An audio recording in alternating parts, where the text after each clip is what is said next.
ឈប់វាទៅឯងមកវាកូនខ្ញុំធ្វើអីបានហើយយ៉ាងម៉េចហើយម៉ាក់ហេតុអីបានជាភ្នែកខ្ញុំមើលលែងឃើញចឹងមីស្រីថោកទាបរកជើងព្រោះនឹងអញមិនបានក៏មកធ្វើបាបកូនឯងមែនទេមិនមែនទេខ្ញុំមិនបានចិត្តណានោះទេអ្នកទាំងអស់គ្នាជួយមើលផងមីស្រីម្នាក់នេះធ្វើបាបពួកយើងដល់ថ្នាក់ហ្នឹងកូនខ្ញុំនៅក្មេងសោះត្រូវខកភ្នែកហើយសូម្បីតែក្មេងក៏ហ៊ានធ្វើបាបដែរហួសហេតុពេកហើយប្រញាប់ប្តឹងប៉ូលីសទៅកូនចុះភ្នែកយ៉ាងម៉េចហើយម៉ាក់ខ្ញុំនៅតែមើលលែងឃើញដដែលមកពីមីស្រីអាក្រក់ម្នាក់នឹងហើយ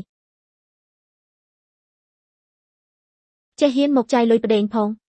ថែមទាំងហ៊ានធ្វើបាបកូនអញទៀតចាំប្តីខ្ញុំមកដល់ពួកឯងគ្មានអ្នកណាគេចរួចខ្លួនទេប្តីឯងប្រហែលជាប្រុសស្នេហ៍លួចលាក់ឯងទេដឹងមនុស្សស្រីចាស់ចេះតែដើរបោកលុយប្រុសចឹងលេង